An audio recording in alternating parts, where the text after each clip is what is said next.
is the Back Porch Fiber Co podcast.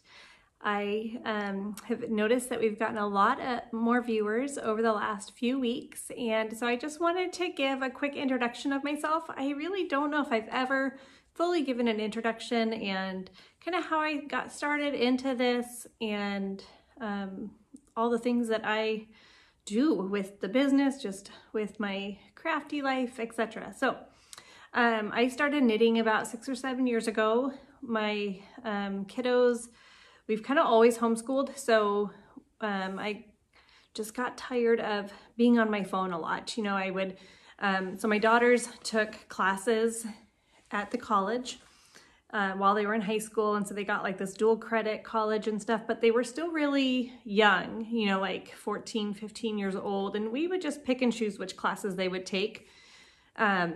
Like they could take, because they were in high school, so they would take like a foreign language or a math class and that kind of thing. And then, but I wouldn't drop them and leave them, and they couldn't go on their own. So I would drop them off at their class, and then my other kiddos and I would go like to the cafeteria and just kind of hang out and do school there and have a snack. And so there was a lot of times when maybe my son would be sitting next to me doing his math, and he would need help occasionally, but not, you know, teaching every second type of thing. And that's how homeschooling works a lot of the times. And so I would find myself on my phone. I didn't feel like I could just sit and read a book or anything like that, because you're constantly getting interrupted. So I don't want to start a book or a project or something like that and then get interrupted 1,000 times. And so I just needed something to where I wasn't on my phone, but yet it was still keeping myself busy and keeping my mind busy. And so I picked up knitting. I hadn't really done it before. I learned from YouTube. I wish that I had some, you know, great legendary story about how, you know, somebody in my family taught me how to knit, but I'm kind of the Lone Ranger there. So I hope to pass it down to my kids and grandkids one day. So yeah, so since then I have just been knitting nonstop. It was super like quickly addictive for me. Now I find myself knitting all the time. I can't really just sit still. I feel like my hands need to be doing something all the time, whether I'm in the car going somewhere, or I'll even bring my knitting. Like if I know I'm gonna be in a, like the car wash line or the coffee line or something like that, and in my car, I'll pull out my knitting and knit a little bit. I just feel like even one row of a sock, it just gets me somewhere, you know, and then I'm just not sitting idle or anxious or anything like that. So a few years ago, I just started designing patterns. I do a lot of sock pattern designs. I do sweater designs as well, but I just don't feel like I am at the level of publication for those yet. I don't, well, I can do it. I just don't feel like I understand the process well enough to be able to sell my patterns, because if I'm selling something, I want it to be the best quality. I want it to be top notch, and I'm not there with my sweater patterns yet, but maybe I will be one day. And you know, that's something that is so neat with this craft, is that there is always something to learn, whether it's designing, cable stitches, brioche, knitting in the round, knitting flat. There's just so many things that you can knit, so many things that you can learn, stitches, etc. So that's one thing that I love about knitting. Really like that a lot. So, okay, so that is me. That's my journey. I have a couple patterns out there. I have another one coming hopefully in the next couple weeks. I'm just finishing up the final details of it. But yeah, just keep looking at that. Okay, so the other thing that I do is I do also dye yarn. And that just started as an experiment. I wanted to dye like sweater quantities of yarn and sock yarn and just experiment. And I kind of always have that mentality of like, hey, I think I could do that. I think I could do that. So I got into dyeing yarn. I do have yarn that I sell in my shop, and you can find me on Etsy as Back Porch Fiber Co. And I sell yarn, I sell stitch markers. That's another area that I've been discovering that I love, love, love, love making stitch markers. I have a lot of like resin wood stitch markers and kind of like a boho minimalist feel of stitch markers and whatnot in my shop as well. So go check that out. You can also find me on Instagram as backporchfiberco.com. If you have any questions, you can always email me also. The contact information is down below in the notes. So that's how you can find me. I welcome questions. You can also leave a comment below. I typically try to get to every single comment, whether I like it to let you know that I've read your comment, or if it requires a response, I do that as well. So I really enjoy talking with you guys. It's just another way for me to connect and interact. And I've gotten a lot of good feedback for the moth problem that I talked about in episode 2, and we'll be doing the cedar blocks. So let's see, so that's how you can find me. That's my story. Let's just move right into what I'm wearing. So this is kind of an oldie but goodie. I did this a few years back. This is the Shifty Sweater by Andrea Mowry. So you can see this is meant to be a cropped top, so it should go to about there. But I mean, let's face it, I've had 3 kids, so I don't really wear crops. I feel much more comfortable down a little lower. So I just added a few inches, and it was really easy to do with this pattern. I know you can't with every pattern, but this one was easy to do. The yarn that I used was mostly hand-dyed yarn, hand-dyed minis. When I was experimenting and first starting out dyeing, I would just dye with minis, and so I incorporated a lot of those into this sweater. So you can see like the different colors here. I think that this dark blue here is like the only one that I bought. It was a woolberry color. I don't even remember the color of it now, but like all these other ones I've just dyed myself. I dyed this main color as well. It's a perfect like stash buster. I think that they used in the pattern, oh, I can't remember the maker of it.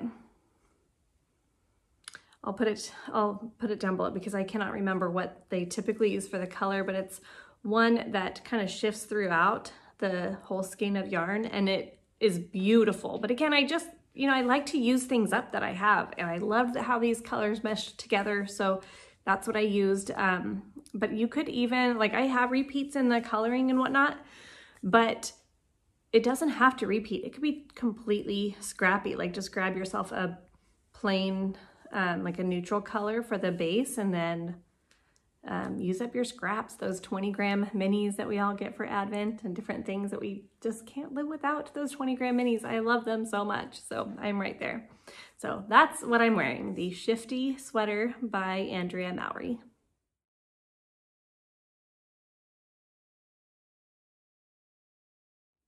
All right, the next thing that we need to talk about are some whips that I have going. I'm looking at the things here on my table. I have 4 projects that I'm currently actively working on. I'm trying to get into a better habit of the Scrappy Sunday routine.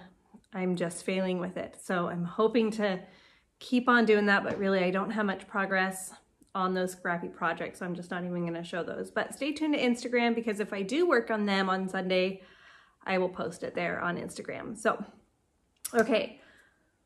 The project that is probably getting most of my attention right now is a pattern that I am creating. It is housed in my yarn bowl that, I think I've talked about this before, but my friend Annie's husband is a woodworker, and he made this bowl for me a couple of years ago. I use it all the time. I will literally like just take this project in the car just like this. So, but I have my chart, and one thing that I love about this project is once you get going on the chart, it is easy enough to read your knitting so that you don't have to be looking at the chart the entire time, if that makes sense. You know, like one of my whips, I am reading every single line intensely, and it is a challenge and I love it, but there's a place for the different kinds of knits, if you get what I mean. So this one is, while it's challenging, you can memorize the pattern and just, you know, by reading your knitting. So this is a half done because this is where I'm at. So here's my heel on this, and I have about 2 more repeats, I think, and it's a 12-row repeat. So I think I have about 24 more rows around there. I'm not sure exactly, but about 24 more rows before I start the toe and bind off. And I didn't even bring over my finished sock. I'm gonna go get it. I'll be right back. Okay, so here it is. Here is the finished sock. This pattern is going to be called, I believe I'm going to call it Spring Garden, but I love the stitch pattern on here. I did a sport weight heel for this just to give a little bit more cushion reinforcement, but this is the Eclipse colorway by a Homespun house. It's in her fingering. I think it's 80-20, 400 yards per 100 grams, I believe. But here I'll show you a flattened version of this pattern as well. But this is the cabling work. It looks so amazing, but I would think that this would be a beginner cabling or beginner cable pattern. You know, if you're familiar with socks, but you want to learn how to knit cables, I definitely think that you could do this. It's really not very difficult. I'm hoping to put out some tutorials as well. I just know if I do it with this sock yarn, it's going to be difficult to see in the video. So I just want to, I'll have to work on that after I've finished these socks, but that's my whip number 1. Okay, whip number 2. I want to address the lighting real quick too. So it is an overcast day, but then we'll get these huge bouts of sunlight and then it becomes overcast and then sunlight and overcast. So I don't know what the lighting is doing, but my apologies. Can't control it. So my next whip that is gaining so much of my attention right now is in this cute basket. And you guys, I just restocked baskets. I restocked the mini totes and these small round totes or baskets, and then I'll have some natural totes in there as well. Plus I have a new style of basket coming. I have them, I just need to list them and create the listing for those. So, but this is the Colorblock Bias Blanket by Purl Soho. It is a free pattern on Purl Soho. I showed this in my last podcast, but just wanted to show it again because I have definitely made some progress. This is my halfway mark. This is one of my progress keepers that I sell in my shop. But I have started decreasing. So look at this. This is the center of the blanket right here, which is what my progress marker is marking there, is the center of my blanket. But this is how it's going so far. I've been weaving in my ends as I go, so when I'm done, I will just have to clip those off, but I'm just waiting until I'm done. I don't know, I could probably clip them off now. But yeah, so I'm working on the second skein of this color, and the details for this will be down in the show notes below, but it is a Hobby Lobby, gosh, I can never remember the names of yarns. Memory issues for sure. It's a Goodness Grapefruit colorway. It's a Hobby Lobby yarn set that had a bunch of different colors, and I did it just as it was worked up there. So like the next, I'll bring this back out. So like the next color, I'm doing basically opposite.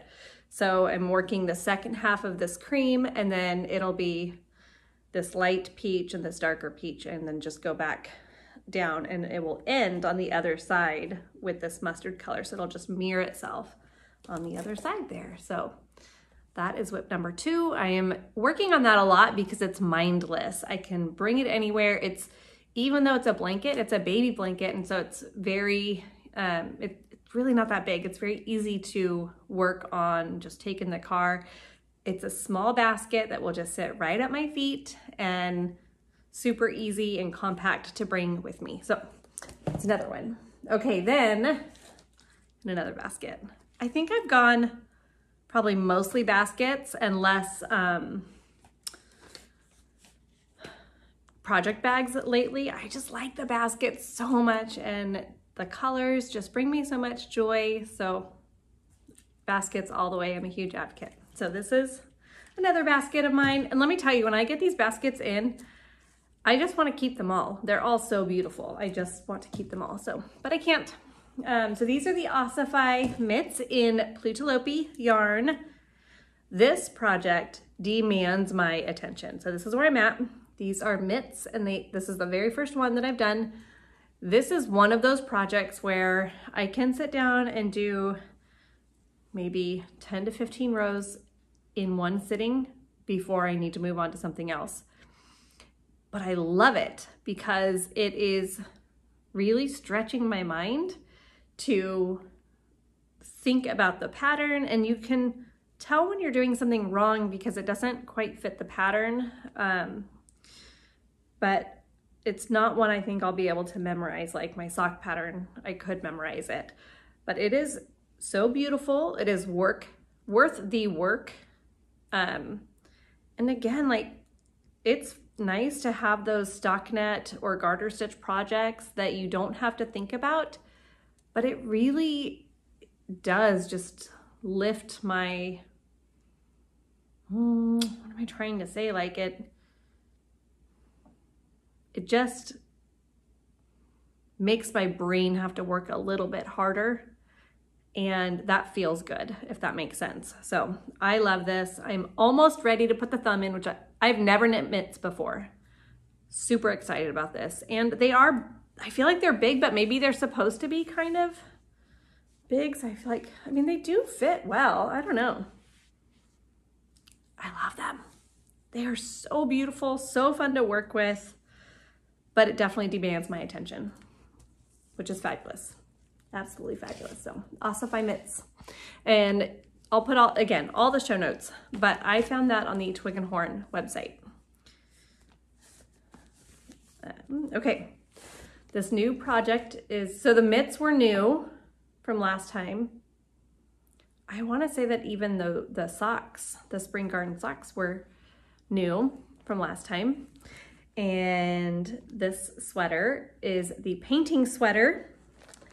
I talked about this in my dream knitting on my last podcast, but I hadn't cast it on yet. So while I'm following the painting pattern, I did cast on a different amount for the neckline, but I will continue out to the recommended stitches before I split for the sleeves, if that makes sense. So I just wanted a little bit of a tighter neck and a more of a collar. So hers just calls for a few rounds. Like you can see that in the pictures that it's a very short and wide collar, but I wanted this one to come in a little bit more similar to this. So I just adjusted the pattern. We'll see how it fits once I split for the sleeves, but this is the beginning of it. This is the White Sands Colorway by Woolberry Fiber. And then I will be adding in the Loco Citrine Birthstone collection. And I have these in, I'm not gonna take all these out of my bags, but I have all of these packed away in my little bags. So again, as I mentioned in my last podcast, what I'm doing with this sweater is it's a basic raglan sweater. It'll be knit in that main colorway, kind of all the way down to just right below, like where I split for the sleeves. And then I want to do like a section like this big of stripes using the Loco Citrine colorway, and then follow up with the White Sands again. And I would really like to mimic that on the sleeves, but we'll see if I have enough of the yarn to do that. So really excited that I got that started. It's not at a mindless stage yet, but it's also not too tricky on the mind either because it's just the raglan increases right now. So there's that one. Those are my main whips right now. So we're gonna jump into finished objects.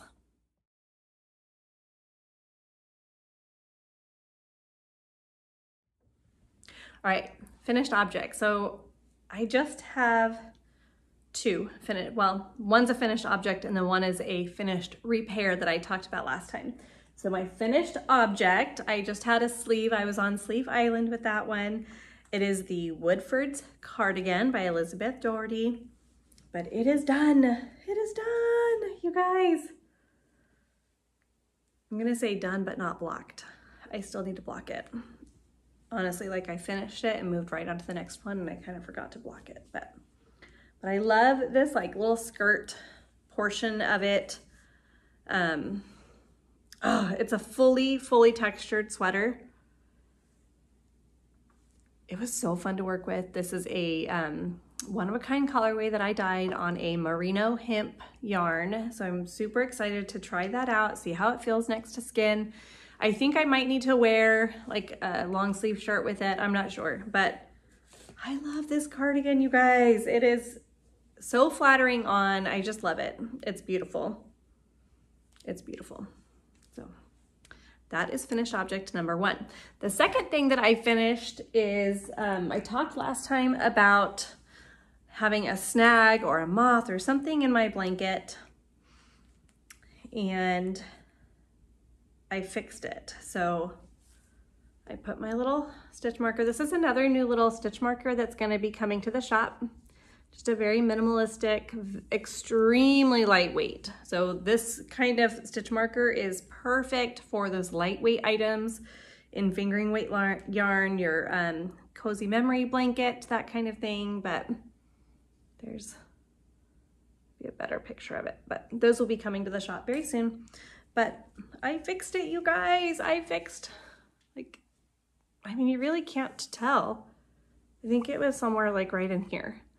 And it's a scrappy blanket. It's okay, but at least it's not going to unravel. It's fixed, it's good. We're good to go.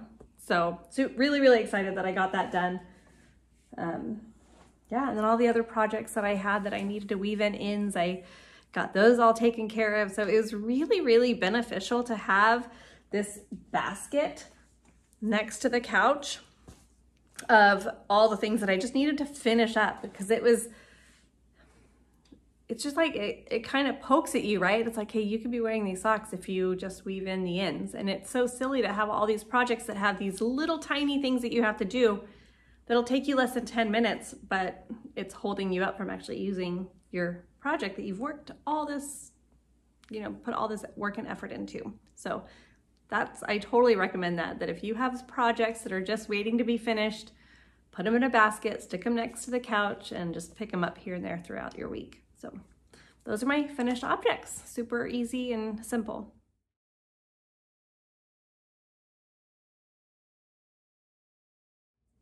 All right, moving on to acquisitions. So the last podcast, I had so many acquisitions. I don't typically have that many, I promise. So this time I just have 2 acquisitions. I have yarn and a book that I got.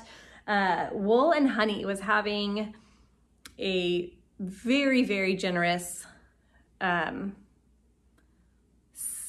promotion, a very generous promotion. They were giving out free $25 gift cards to use in their shop, and for like 2020, it was just a way to give back. We know that people are exhausted and just kind of need a pick-me-up, so that was so generous. So I wanted to try out some of their yarn, so I got this stone wool in the goldenrod and cider colorway. But these are phenomenal yarns. I really like them. They have a lot of squish factor to them. It is 100% Delaine Merino wool. It's all United States made. So it is spun in North Carolina. It's dyed in Pennsylvania. It's a sport weight, 190 yards to 50 grams. So each one of these skeins is 50 grams. But I was thinking about possibly pairing it with the hemp yarn that I have left over from this. There we go. And doing like a color work hat, or maybe another pair of mittens in a sport weight yarn instead of the Plutulopi Hell Double. I'm not sure yet, but kind of excited to use these. These may have to be cast on pretty quick, even though I know I have a stash and I have a ton of projects that I want to do, but I don't know, just look at how pretty it is, you guys. Maybe I'll wait till fall because they are kind of fall colors. Maybe this will be a fall cast on. I don't know, we'll see. Okay, the next thing. So I've been watching a Loop Through Loop podcast, and she's a designer as well. I feel like her and I are similar in a few ways, like as far as you just kind of dabble with designing and then all of a sudden, there it is. I think she's a few stages ahead of me for sure. But her patterns are stellar. I really like a lot of her hats and stuff too. And she talks about this Japanese knitting stitch Bible. So I'll put the Amazon link below. I think it was like $15 or something, really not that expensive. But there is so much good stuff in here, you guys. So much good stuff. Like, look at just all these different stitch patterns. Look at this side here. But I just think about like all the potential in this book, whether you're knitting hats or you're knitting socks. Like any one of these could be a sock pattern, honestly. Or, you know, you might be able to take a basic raglan sweater and add one of these stitch patterns to it. There's patterns inside the book as well.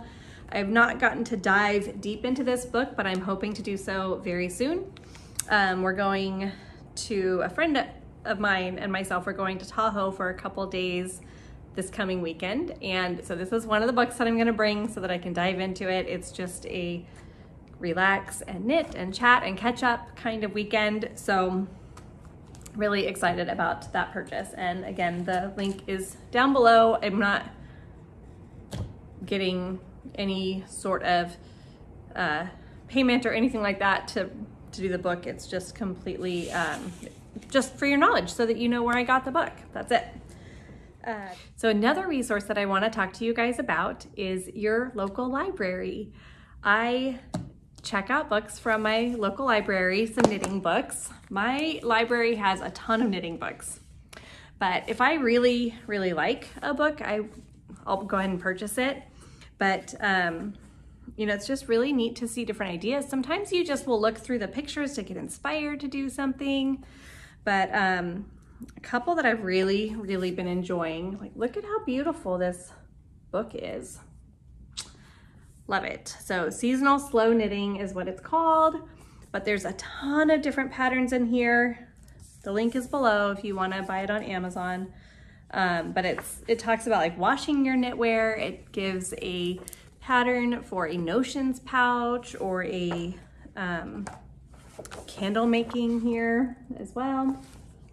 It's just a beautiful book. Like, I would love to actually buy this book and just keep it on my coffee table. So that might be in my Amazon wish list here soon. But so many cute and fun patterns. This one I picked up because I was looking at possibly designing my own sweater for that striped sweater that I wanted to do. But once I was just kind of looking through the patterns that I already had, the painting sweater really did fit the criteria that I wanted for that sweater. So I just altered it a little bit. But this is great because it talks about different ways that you can knit a sweater, the colors, the arms, drop sleeves, raglan, increases, different types of hems that you can do and cuffs. So you can kind of like mix and match was the idea from this book. So this was a really fun book as well. There's some color work and cable patterns in there also. And then this one I have earmarked a pattern in here. This pattern is actually on the back of the book. But this is called, let's see, I earmarked it, the Stained Glass Sock. It's so fun. Like, look at all these different socks. And I think that there are different heel methods, cuff methods. I know that this sock here is a top down, cuff down sock, but I don't know if there's any toe up socks.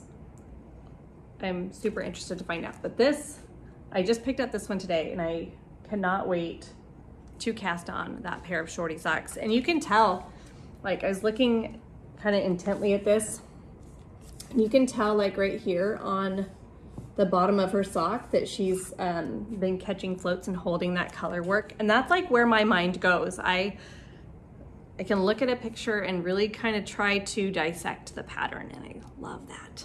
Love it. So check out your library. I'm super interested. Let me know in the comments below if you've ever checked out knitting books from the library, or if you're going to. If you do, let me know what you find. I'm super interested. You can always tag me on Instagram as well. And wanted to ask you guys a favor too. If you guys are watching my podcast and you like it, hit the subscribe button, give me a thumbs up, something like that. It just helps to, you know, beat the YouTube algorithm, and it bumps my video up. So that would be great if you guys could help me out in that way. It doesn't cost anything, which is what I love, that we can support each other even without spending a dime. So the next thing that I want to talk about are my future knitting projects.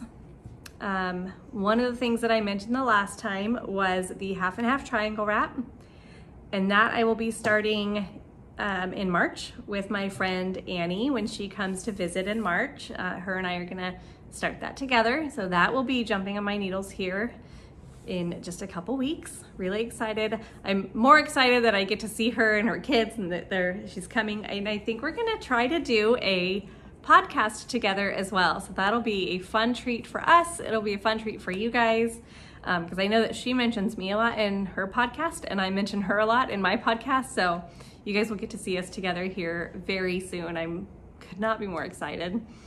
The next project that I cannot wait to jump on my needles is the Daily Socks by Summer Lee.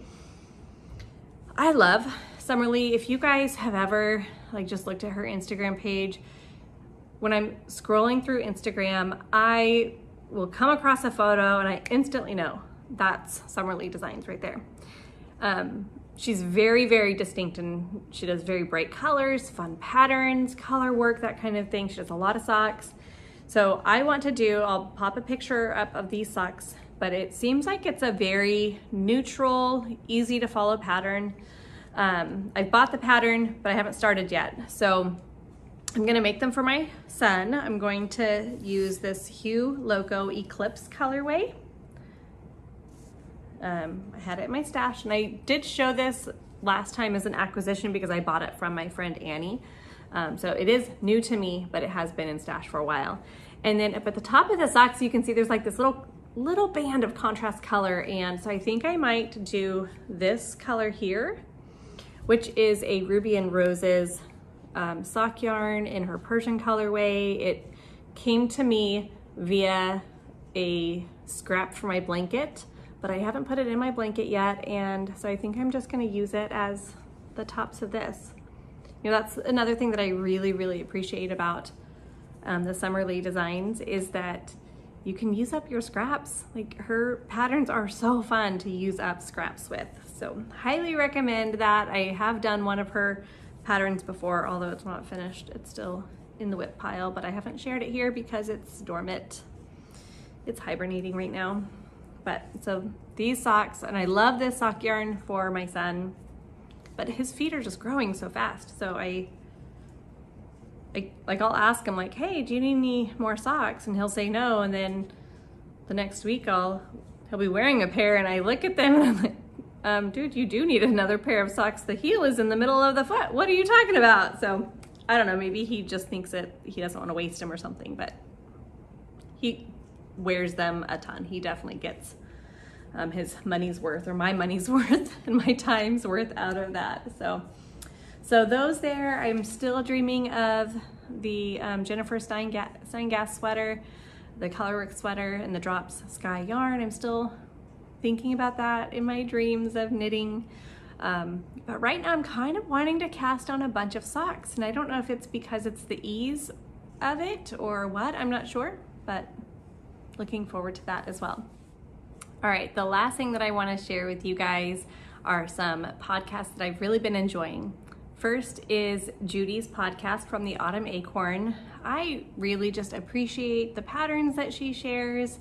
I like the feel of her podcast. She has this cute little cabin in the woods. Super fun. knitter to follow. She dyes yarn as well. I think she does a lot of natural dye yarn. So really, yeah, I don't know. I've just been having such a fun time catching up and watching her podcast. And she's somebody that I've followed for a long time, but she hadn't podcasted in a little while, so she kind of fell off my radar, and then now she's back on my radar. So I really like her a lot. Is Meredith from Heidi and Lana Yarns. She has a Patreon account, and I just subscribe to the bottom tier because I just really enjoy following her week. I really liked all the vlogs that for Christmas, the Vlogmas that she did. She just seems very genuine, and I like a lot of the projects that she puts out. I've done her coasters. Yeah, I don't know. She's probably like one of the top people that I am enjoying right now. There's like probably all four of these people here that I'm gonna say in just a minute are like my top 4. So Annie, my friend, knits and burls, because again, it's like we're just sitting down together chatting about yarn and life together. So there we go. And then a lovely yarn, just really enjoying her podcast, and the Autumn Acorn, and then Heidi and Lana. All 4 of those I cannot recommend highly enough. I put links in my episode 2 podcast for the other 2 that I mentioned there at the end. But anyways, go check them out. They are great to watch, especially, when you're just kind of ready to sit down and unwind or start your day off with, 30 minutes of knitting, which I've been trying to do a little bit more as I go, especially as to work on those ossify mitts, because 30 minutes is just a few rows for me. So I don't know, maybe I'm underestimating myself, but yeah. Anyways, you guys, it's been so great to catch up with you, and I've really been enjoying this podcast journey, and just been thinking about it all month, how what I can share with you guys and the projects. It's keeping me focused on the projects as well, which is really nice. So thanks for that. I've really been enjoying your comments. Keep commenting. Find me on Instagram so we can chat and connect there. But it's so fun to get to know you guys. Talk to you guys later. Bye-bye.